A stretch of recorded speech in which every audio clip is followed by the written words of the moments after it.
Welcome back mga kalapatids dito sa Madlalop TV. For today's video, abangan tayo ng mga warriors natin today. Siyempre abangan ulit natin yung ating sinakay na tatlo. Isa sa taas, tapos dalawa dito sa baba. Si Lemon, saka si Asho Speedbird. So tingnan natin kung sino mauna dun sa tatlo. Noong nakaraan, sino ba nauna? Nauna pa rin si Asho Speedbird. Tapos ang pangalawa is yung si Lemon. Tapos pangatlo mga kalapatids yung nasa taas. Medyo mabagal yung nasa taas. Kaya in-entry ko na sa patibayan yun. Baka sakaling pumalag-palag. So, ayan pa rin. Ganun pa rin. Update ko kayo dito sa tubig mga kalapatids. Hindi pa rin nawawala yung tubig dito sa gitna. Ayan o. Pero pagkagabi, wala natutuyo to paggabi. So, high tide yung umaga. Low tide sa gabi. No? So, hindi pa rin tayo nakapagsakay doon sa isang loading station. Dahil nga, ang sabi, may tubig pa. So, ito kasi palatandaan. Pag may tubig dito, may tubig pa doon. So magtotos na lang siguro tayo bukas kung saan sila naghagis. Ngayon, naghagis sila ngayon. No, doon na lang tayo babawi. Habang malapit pa, totos muna natin yung mga warriors natin. Yun yung sinakay natin nung nakaraan sa sarili nating toss. Teka to. Akit na nga ako. Dito na ako papesto. Boy, sa taas na lang ako Taas na lang ako mag-aabang. Si Madlato na bahala dito. Baka dumating. So hanggang 9:30 lang tayo mag-aabang.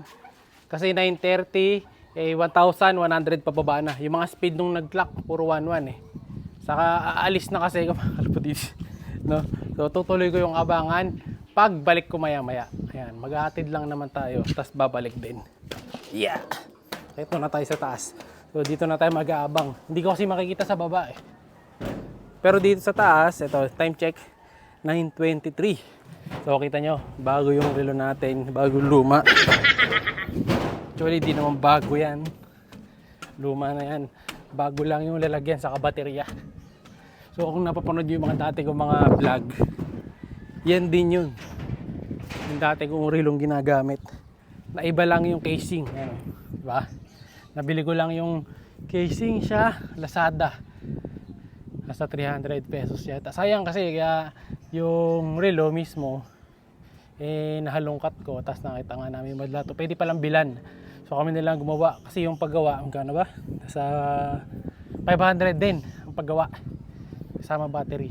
Pero pag ako na lang gumawa, libre lang. Kaya agad pare talaga maganda yung mga bagay-bagay kaya nating gawin. Siya si Idol Madla, nakakahanga, may mga hawak, gandang linyada. Ika'y inspirasyon kung bakit hanggang ngayon ako'y palaging kumakarera. Tika muna, wait lang at makinig sa aking sasabihin. Talagang nakakabilib, simpleng taong namumuhay, walang kaarte-arte, hangad lang ay sumaya, nagalaga ng kalapate. Oo, di rin madali ang kanyang napagdaanan, marami man ang harang ay patuloy na gumabang, hanggang sa unti-unti niya itong mahawakan. Ng tamis ng tagumpay ay kanyang nalalasahan. Pero bago ang lahat ay doon, salamat nga pala sa naibahagi mong nakakahalaga sa aking kapapanood. Marami akong natutunan. Sa wakas, nakauwi na ako mga kalapatids. Bali, ang second bird daw natin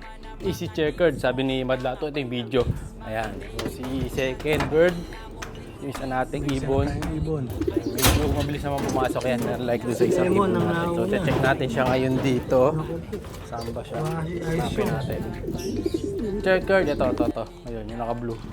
So, ayun. Maganda talaga awi na ito mga kalapatids. Lagi lang siyang mabagal. Consistent lang siya sa speedan niya na yon. Hindi siya nagbabago. Kampay lang ang lipad niyan. Pero mukhang parang namimikit ang isang mata. Ayan medyo nahirapan din. Para magkakawan eye gold yung isang mata. Ayan So, madali lang gamutin yan. Binibigay lang natin dyan is yung pure gold yung magkakawan eye nga. Or natuka lang. Medyo may sign ng basa-basa sa may gilid Diba? Pero overall, malakas naman ang ibon natin. Sana makatapos ang karera to. So ngayon, check natin sa baba. Kasi meron tayong bad news. Dahil yung isa nating ibon, wala pa mga kalapatid. Sabi ni Madlato kanina nung dumating ako kanina, wala pa daw. Ngayon ito, check natin. So ang unang dumating sa likod is si Lemon. Pero yung hinihintay nating ibon Eh wala, ayun si Lemon mga kalapatids. Oh. Nandun sa labas na eh. Eh, may nabasag na itlog oh. Nakakalat yung mga itlog nila. Balik natin. Yan, saka yung itlog mga tol. Hindi natin to. Yan, para hindi matanggal. So puntahan natin. Sana nandito na yung isa. Si iShow Speedbird.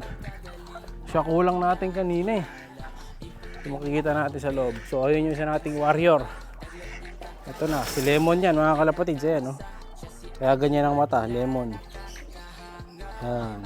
Ang problema, wala yung partner niya sa karera.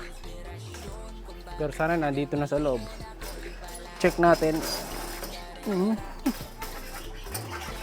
Papalangis na naman ito, tigas eh. Oh, pwede ka nang pasok dyan. Sige boy, pasok ka na. Hanapin natin.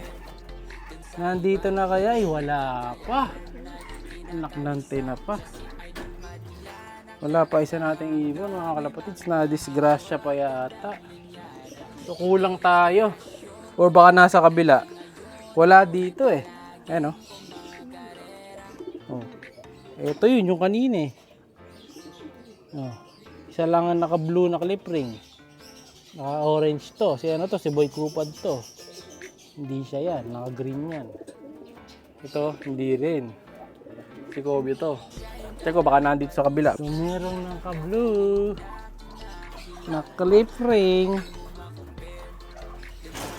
Wala nga mga kalapatids. Ang naka-itim na ring dito, ito lang. Si Hinata.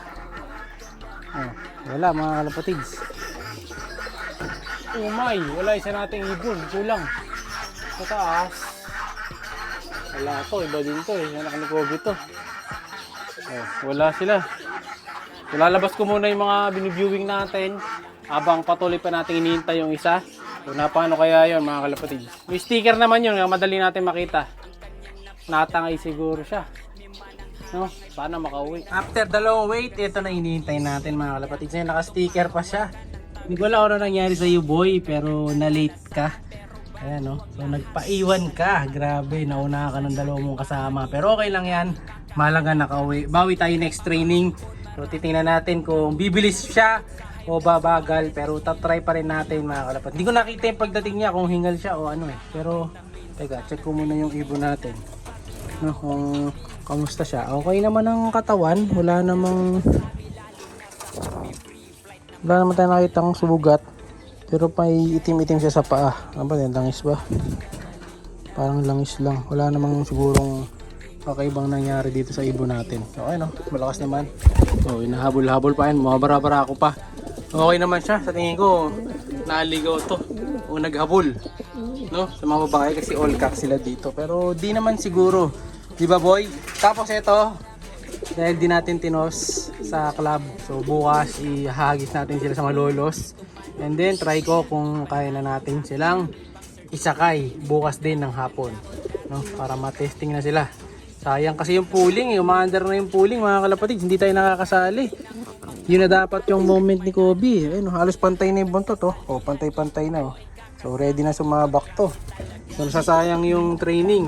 Nakakadalawang pooling na doon. Hindi pa tayo nakakasali kasi hindi tayo makapagsakay dahil baha. So ayun mga kalapatids ha. Kompleto ibon natin. 3 out of 3. Bye! Siya'y kalapatistang napakagaling na kinakilala.